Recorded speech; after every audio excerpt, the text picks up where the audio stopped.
Bali magdi-deposit nga lang pala ako mga tol. Tapos online ko naman ipapadala.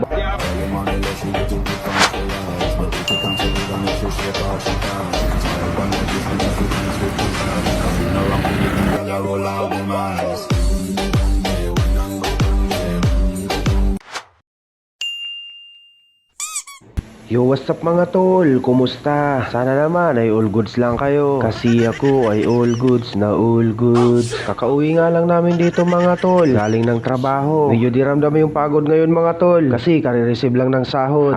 Pero kami mga OFW mga tol, kahit payday, parang normal day lang din sa amin yon. Kasi nga, may papadala lang din lahat sa Pilipinas mga tol. Lalo na pag pamilyado ka, di ka pwedeng umiskip magpadala monthly mga tol. Pero kahit ganon, syempre iba pa rin yung saya kapag nakapagpadala ka mga tol. Kasi nga, kaya nga tayo lumayo para matustusan yung pangangailangan ng pamilya, di ba tol? Parang totoo yung sinabi Sira yung bag natin mga tol. At yun nga mga tol, meron na yung sahod natin kaya kailangan natin magpadala ngayon. Kaya maghubad lang ako ng uniforme mga tol. At babatsi na tayo para makapagpadala na. Pero bago tayo sumibat mga tol, ihi muna tayo. Baka makaramdam tayo ng ihi sa daan. Medyo mahirap maghanap ng maihihan mga tol. Medyo malinaw pa yung ihi mga tol. Ibig sabihin lang yan, healthy pa.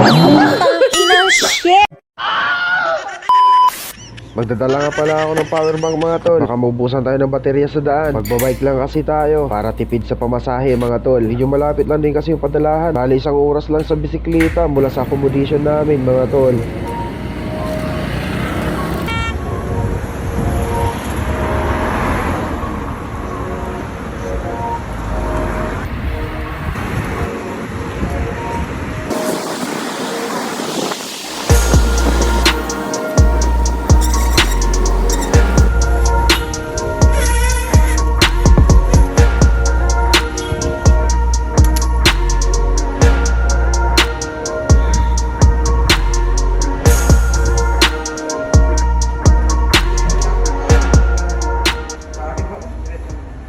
Pagkatapos nga ng kulang 1 oras mga tol, ay nakarating na ako rito sa bangko. Bali magdi-deposit nga lang pala ako mga tol. Tapos online ko naman ipapadala. Bali yan nga lahat yung sinahod natin ng 1 buwan mga tol. Magtitira nga lang ako ng pang 1 buwang allowance. Tapos papadala na lahat.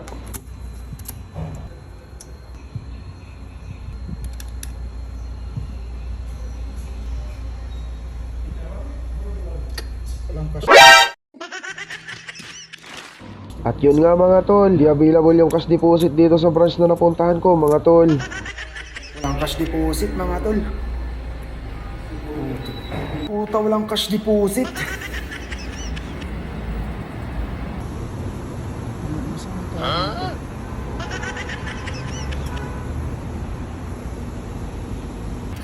Naghanap na lang tayo kung saan tayo pwede makapag-cash deposit mga tol. Kaso kung saan tayo dinadala ni Google. Mga tol, kung saan ako dinadala ni Google.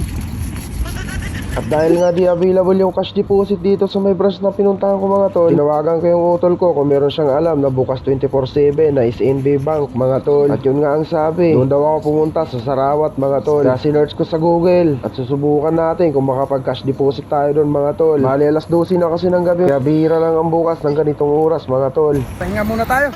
Bali 1 oras nga pala ulit na padyak mga tol mula sa bangko kung saan ako nang galing.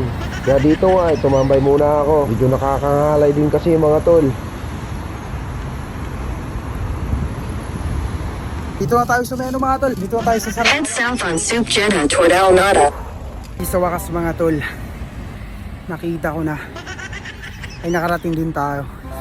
Yan mga tol, kung tayo magpapadala, sana may cash deposit.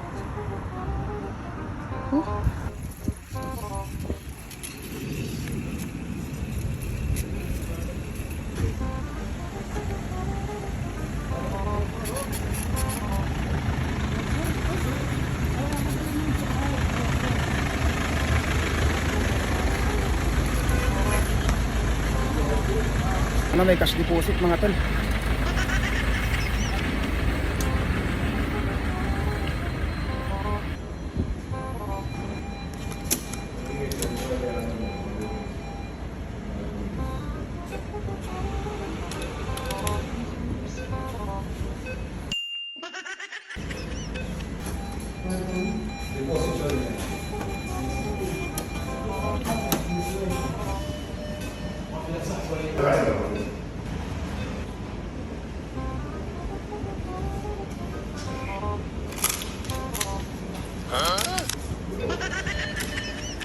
Nakapag-deposit din tayo.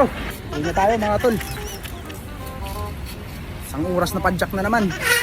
At ayun nga mga tol, mabuti ang palad, nakapag-deposit din tayo. Haha. Tayo nagpadala sa Sarawat mga tol. Dito yung dito yung tambayan halos ng mga kababayan natin mga Pilipino.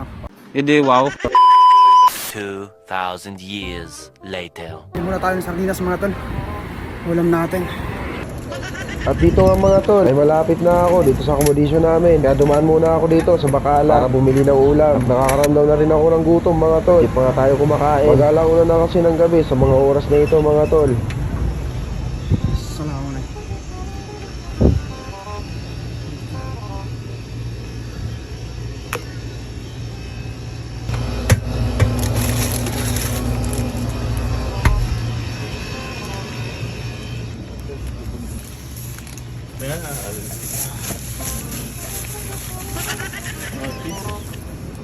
Log lang mga tol. Kulang yung natin. Pera natin. Ay, salamat na kuwi rin tayong ligtas mga tol. Grabe. At ayun mga tol, hanggang dito na lang. Salamat sa panonood kung tinapos mo yung video. Haha.